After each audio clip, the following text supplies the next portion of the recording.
Welcome, Mr. Miliband. Cheers. Hi there. OK, so we have a first question from Larissa. Larissa. Hi, Ed. Hi, Larissa. The extent of children's exposure to over-sexualised content in the media is unacceptable. What will you do in the coming electoral term to change that?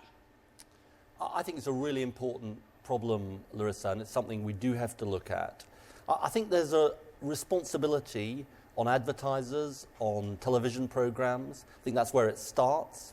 I think we have to look at issues of default settings on the internet in relation to children and young people. But I think, look, most of all, there's also a role for parents. And there's a role for parents to make sure that they protect their children from content that they shouldn't be seeing. So how do you intend to instill the knowledge in parents of how to do these things and how to make the differences that will stop children being exposed to I think in a way it's partly about being able to sort of keep a watch on what your kids are up to as parents. It's really hard. I mean, my kids are 4 and 5, so not yet kind of looking at, hopefully, the things they shouldn't be looking at. But they are, even at that age, you know, using the iPad, having a look at things. That's why I think looking at these issues of default settings, parental control, and giving parents, you know, warning parents and giving parents the proper information about how to avoid their kids being exposed to the wrong things is the way forward. But I'd say this also, the internet is a great thing, and the freedom of the internet is a great thing, and we've always got to be sure to protect that. Let's bring in someone else on this issue. Anyone from this side on that issue, on the freedom of the internet? OK, just, well, you're going to have a question later. Let's pass it back here. OK, do you want to come to the front? Hi, name's Luke. Luke. As you were saying there, you want to protect the sanctity of the internet and keeping it a free space for people. Yeah. But it's very clear that it can go the other way and become a nanny state. What are you going to try and do to avoid that? I think it's about that balance, and I think it's about information for parents most of all, and it's about issues like the default settings, so that there's parental control. So you've got to choose to lift those parental controls. So that's the way forward, I think. So you don't want it to be a situation where the government enforce a system to prevent internet access, but more of an educating the parents and the people. I think the most important is education and empowerment of parents. That's the key for me. Good. Yeah. OK, let's move on. Second question, Angel. Hello. Angel, hi. Hi. So I'm off to uni in September, and I know that a lot of young people like me would say that graduate unemployment is something that's quite scary after we finish uni. So I just wanted to know, like, if you get into power, what you'd be doing to tackle graduate unemployment. What are you going to be studying, Angel? Law with international relations. Great subject. Yeah. Well, look, there's a couple of things I'd say to you. The first is, I think too many of the jobs in our economy, and I think this does go to the big choice at this election, are 0 hours contracts jobs, insecure jobs. I think that's what I call a race to the bottom, so lower skill, lower wage jobs. I think we've got to drive that out, you know, in the sense that we've got to say, well, look, if you're working regular hours, you should get a regular contract, not a 0 hours contract. And then you've got to create the good jobs of the future. Let me give you one example, tangible example, of where I think the good jobs can come from. Take the issue of climate change, which I care about a lot. You might think that's an environmental issue. It's not just an environmental issue. It's also a jobs issue. By leading in renewable technology, by doing the right things, giving companies incentives to invest, that creates great jobs for our young people. So let's make sure we have a race to the top in higher skill, higher wage jobs, not a race to the bottom in low skill, low wage jobs. Satisfied with that answer, Yeah, Angel? thank you. You are satisfied. Well, anyone else? OK, the gentleman over there. Let me take this mic and give it to you. Brendan. How would you encourage graduate jobs outside of London and the South East, where most of it is? Because even though like London's a great place to come and work, it would be nice if there were more opportunities outside of London as well. Yeah, it's a big issue, isn't it? You know, I'm an MP in Doncaster, and I see this myself. I think we kind of know what makes for successful towns and cities, which is actually having higher education or college educated people. That's part of the answer. Giving proper transport links, that's part of the answer. And there's really one other thing which is really important. We're far too centralised in the way where power is. So when it comes to decisions about what matters to local people, so much of it takes place in Westminster and in Whitehall. Now, we've heard a lot about devolution to Scotland and Wales. I think it's time we had some devolution in England as well. So, you know, when I think about my council and the area that I'm in, I want more powers over economic development, transport, skills, the things that will actually create the good jobs at decent wages that our economy needs. Last question on this topic, just over there. There's a microphone coming your way. Thank you. Hi, my name's Fiseo. Hi. I'm a reporter on a programme called London 360, which is run by London 360, yeah. which is run by Media Trust, and it's a great scheme that teaches diverse people like myself all the skills needed to become a multi-platform journalist. Now, I chose this scheme because I've seen that former reporters have gone on to secure permanent roles in the industry. But one of the things I see with a lot of schemes for diverse young people is that they give a foot in the door, but they don't enable those people to secure permanent roles. So I want to know how you think companies can get a balance between ticking boxes and having diversity and getting diverse companies, but also providing those permanent, secure roles for people. Is that a foot in the door? I was watching earlier on when you were talking to Natalie Bennett. Is this a foot in the door like unpaid internships? Or do you mean more of a foot in the door than that, but not a proper foot in the door, if you like? They may be unpaid, they may be paid, they may be 6 weeks, they may be 2 weeks. They're just not permanent job roles. So lots of people jump from scheme to scheme without being able to secure a permanent job role. So I just wanted to know how you thought companies can sort of change that culture. You know, I think there's a couple of things about this. You know, I think that good work experience, and I'm sure there's people here who've had good experience in terms of work experience, is really important. But I think that there's a kind of place where work experience ends and, you know, unpaid internships are just exploiting people begin. And I think that we've got to look at having some limits on these unpaid internships, because I think for me the injustice is you can only do it if you can afford it, and therefore you're giving a foot on the ladder to one group of people but not another group of people. So I think we've got to look at whether we can place some limits on these unpaid internships. And I also think it goes to your point about temporary and permanent employment. We've got to do more to encourage companies not to opt for the insecure work. That's why I say what I say about 0 hours contracts. And you know, that is just there's massive growth. By the way, 0 hours contracts, low hours contracts, it could be 2 hours or 4 hours contracts. So I think part of it is about setting the right regulations to kind of, if you like, incentivize companies not to go down that road, and looking at that crucial issue of unpaid internships. Let's move on to the next issue. We're a bit pushed for time. Adam. Hi, Adam. Hi, yeah. I was wondering, recently there's been a lot of media coverage on right-wing parties and their popularity. Are you worried by this at all? Which parties are you talking about? Things like UKIP and people like that. You know, I'm incredibly proud of the fact that we're an open, tolerant country. I'm the son of immigrants. My parents came here as refugees from the Nazis.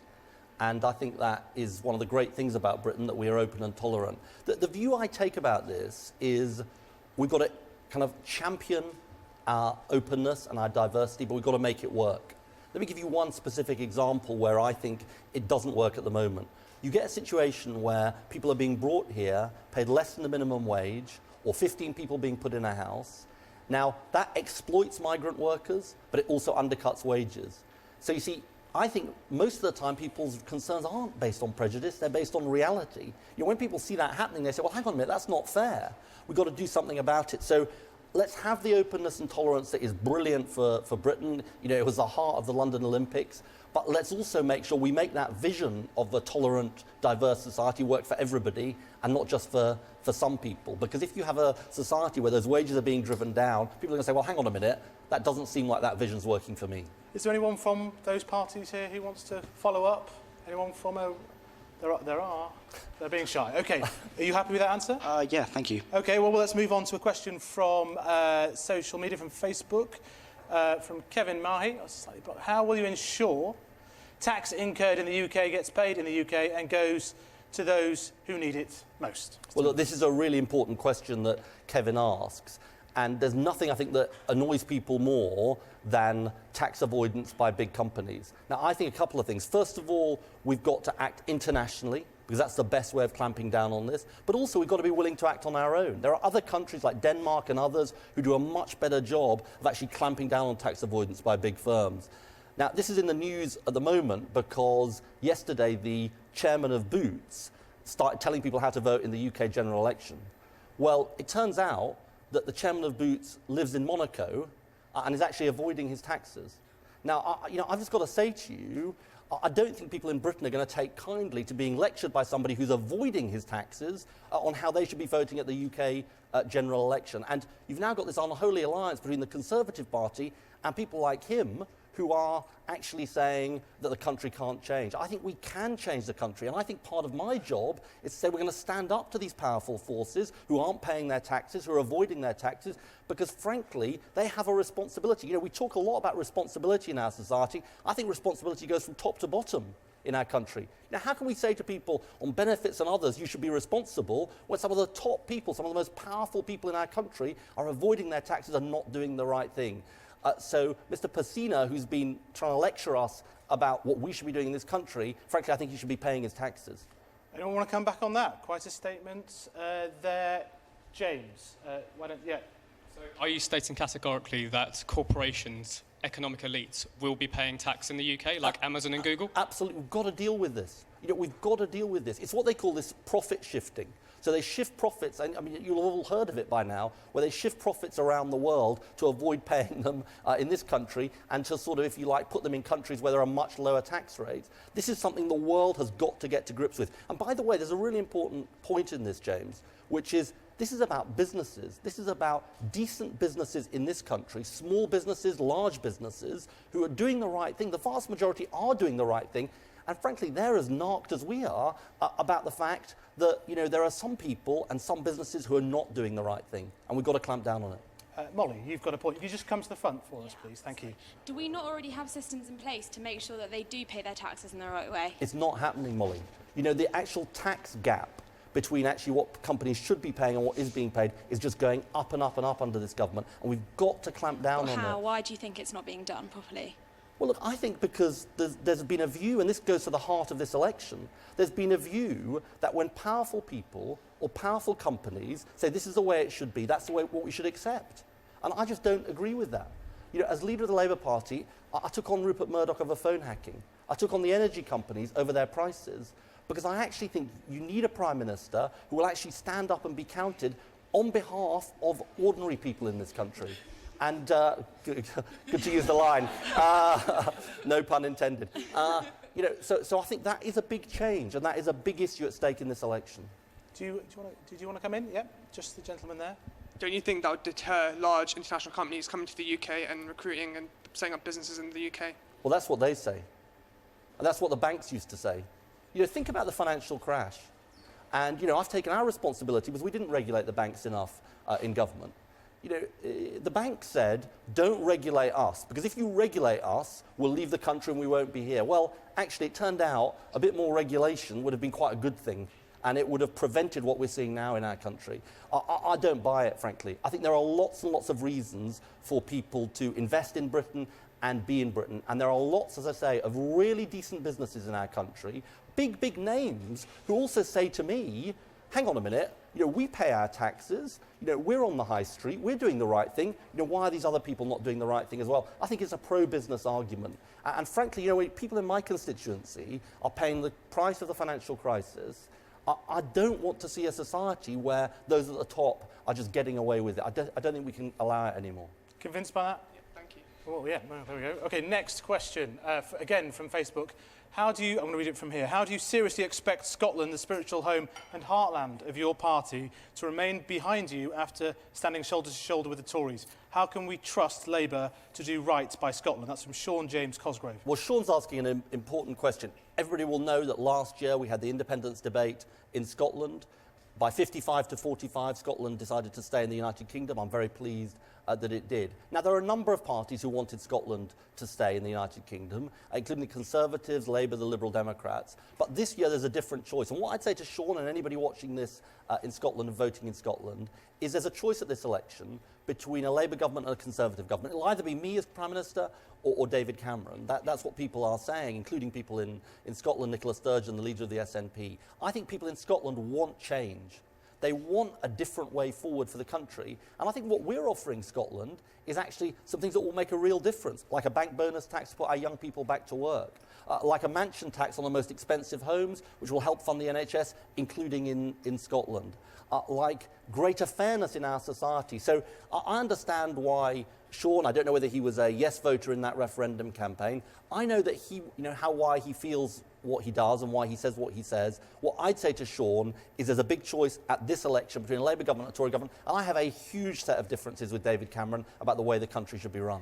I think James has got the next question, actually. We're going to push on with James's question, actually, if you don't mind. Okay. Yeah, James in front.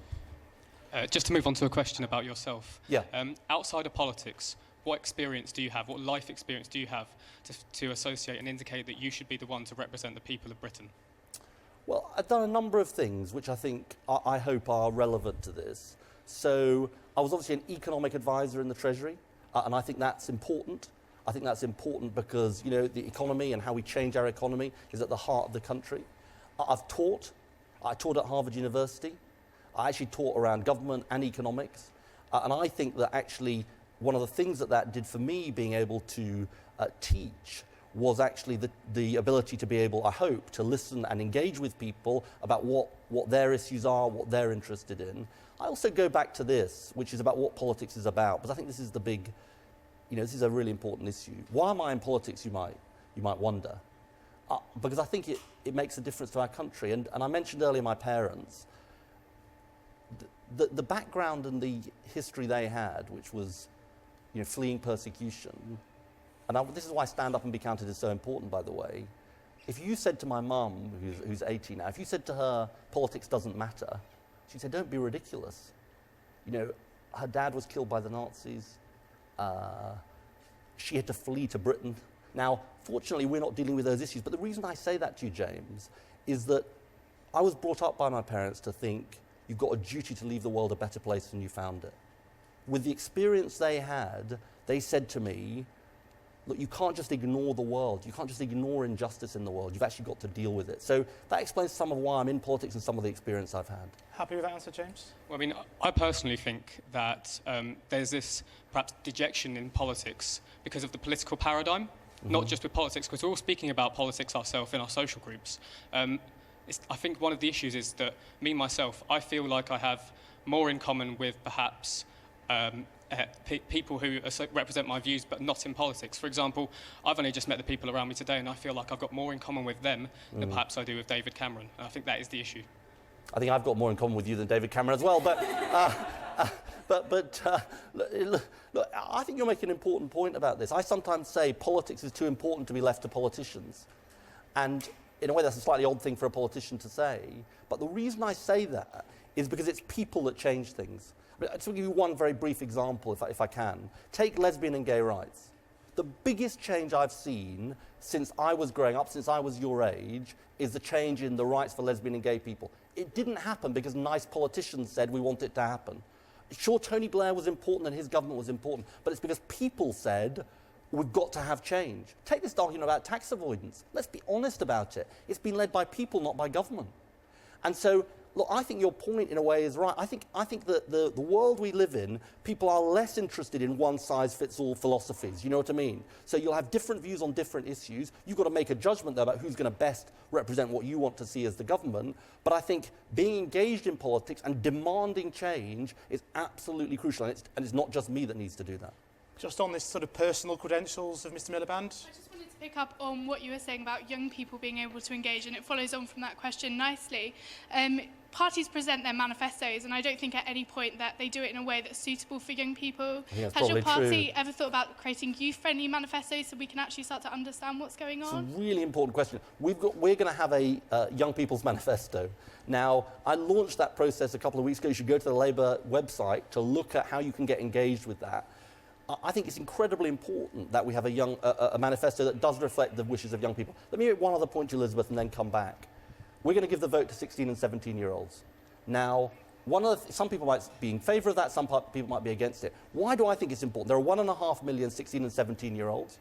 Take the EMA, for example. It was abolished in one sentence of a budget speech without, and I think George Osborne wouldn't have done that if actually he thought 16 and 17-year-olds can vote. But it's also about trust in young people. I think we want to hear the voices of young people more in our politics. But you come back and say to me what you think we should be doing that we're not. I just think that what you stand for as a party, and it goes for all the parties, that should be broadcast in simple points. We should know exactly what you stand for, and that should be done via social media, via online, in loads of different ways. Agreed. Great, we're going to move on to Mabi. As Prime Minister, how would you engage with the vast majority of peaceful, patriotic British Muslims to tackle the extremist ideology of ISIS? And will you start to heed the advice of British Muslims that our foreign policy is a factor in the radicalisation of young people? And will you reconsider Britain's international stage with the Muslim world? Well, Mubin, this is a really important question. Let me say a couple of things. First of all, about what we should be doing here at home, and secondly, what we should be doing internationally. In terms of what we should be doing here at home, I think what we know about radicalisation of young people is the best thing we can do is prevent it happening, not deal with it after it happens. And what I want to see a lot more of is engaging with young Muslims, community groups and others. There's a program called Prevent. Now that's at the moment led by the police. I think it should be actually much more about community groups and saying how do we prevent radicalisation, which we all share. But the second thing I'd say to you is this. Look, on foreign policy, I have changed our position. Look, I think the war in Iraq was a mistake, and I've said that, right? So would you agree that foreign policy is a factor in the radicalisation, yes or no? I think it is being used. I think it is being used to say to people that somehow they should kind of take a different view and take an extremist view. But I've got to say to you, think about ISIL, right? ISIL is killing Muslims all over the world. They are not indiscriminate about who they kill. They kill Muslims, they kill Christians, they kill Yazidis, they kill people, people without any religion. So I think I can see how it's exploited. And the last thing I'd say to you is this. You said in your question, the vast majority of Muslims abhor the ideology. I think that is absolutely right. And I think one of the things I've got to do as a politician, and all politicians should be doing, is emphasising that point. Not saying this is a problem for the Muslim community. Of course the Muslim community has a responsibility, but actually what you've seen in relation to the events in Paris, for example, the terrible terrorist attacks, is the Muslim community in Britain speaking out about this issue. Can I just add a quick question to that? Maybe we've got to bring some other people in. No, okay, there was another person. Was it behind me who wanted to come in on this? Sorry, over there. Sorry, just behind you. Ed. I just wanted to kind of build on the point that you said. Sure. That radicalization is being built upon things that are being said about it. Yeah. But these things that are being said by the newspapers and the news organizations that you're in charge of, not necessarily regulating, but making sure that they're getting the right messages across. I think if I was in charge of the newspapers, I don't think they'd be quite writing what they are about me. Of course, of course. But there's a degree of responsibility around what exactly it is that you're in charge of. And in that sense, what would you do or say to kind of help bring around the change that you wanted to bring in terms of making sure that people are seen in a more positive light? Can I just clarify? You're saying that the media is responsible for this? Not necessarily responsible on their own, but they definitely play a big part. If you've got a newspaper that's say for example The Sun, and immediately on the front page is plastered Islamophobic comments or headlines, and that's the first thing that you see, it can become a very, very big issue for a huge chunk of society. Look, I'd say a couple of things. First of all, I made a joke to you about the newspapers. They sometimes give me a hard time, or often give me a hard time. That's actually part of a free society. It is not for me to say this is what The Sun would write or this is what somebody else should write. I'd say this, look, all of us as politicians, journalists, others, and I think lots of them recognise this, have a responsibility to talk about these issues in the right way. And by the way, there's one other thing I'd say. Let's speak out against prejudice, against Islamophobia, against anti-Semitism, which I know was asked about earlier on, wherever we find it. I think that is the most important principle.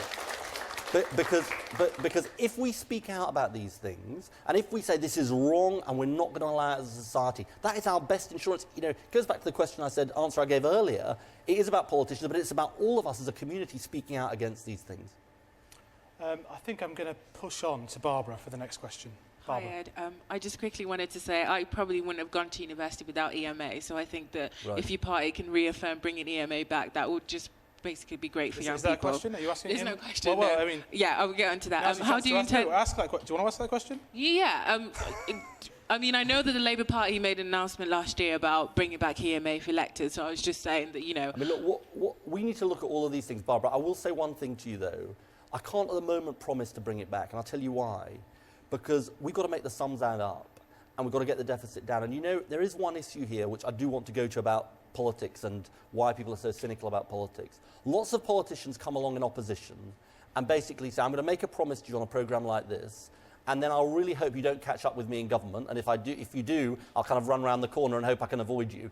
I don't think we can do that. So, look, we're going to look at all of these issues, but we'll make promises we know we can keep on all of these things. Just quickly, I mean, I just think that if you invest in young people, they're going to, move on like I have to university, get a degree, and contribute to the economy. So I think I think we should stop focusing on deficit. Like, everybody has debt. That's how the capitalist economy works. I think we should talk more about investing in people. I think, look, where I think, Barbara, you're totally right about this, is that this government has loaded lots of its plans on deficit reduction on young people. The trebling of the tuition fee, what's happening to apprenticeships, a whole range of other things. I think it's really important. And you know, lots of young people are saying, I'm worried I'm going to have a more difficult life than my parents. So that's why we're so committed, for example, on a jobs guarantee for young people, why we want a real revolution in vocational education for young people, proper apprenticeships for young people. So we say young people who go to university and those who don't get to go to university can have proper opportunity. And there's something else which I think is really important, may come up, which is what's happening in the private rented sector for young people, housing for young people. I think so many young people are being really ripped off, and we've got to have a better deal for them. Well, we're going to move on. You were going to ask about that, but you've had a couple of questions already. Let's go to a question from Facebook, from Blair Pettigrew. Do Labour agree with the pensions cuts imposed on the public service? Most officers working more, paying more, getting back less. So I think that's probably about police officers. It is about police officers, yes. Yeah. You know, this is the hard issue, this pensions issue. So the first thing I'd say is I think we are all going to have to work longer as a society. Now, that's maybe kind of bad news in a way, but the reality is that we live with an ageing population. I think that's a great thing. But if you think to yourself, well, how are we going to support that ageing population? We are going to have to work longer.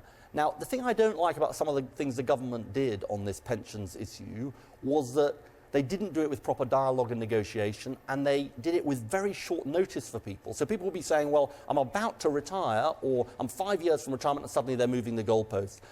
I'm not going to make false promises on this, but I think the approach has got to be a principle that says, look, we are going to have to work longer as a society, but we've got to do this in the right way and in a way that's fair. Sam Townsend, quick question, actually. Following the result of the Greece election, should Britain be looking for alternatives to austerity in times of recession? You know, it's sort of the Greek people decide who they elect, and obviously for the British people decide who they elect. I think we do have an alternative. And here's the alternative. The government says that we're less than halfway through the cuts they're going to make. So they want to take public spending back to the levels of the 1930s as a share of our national income. That's before there was a national health service. Now, I think that will do terrible damage to the country.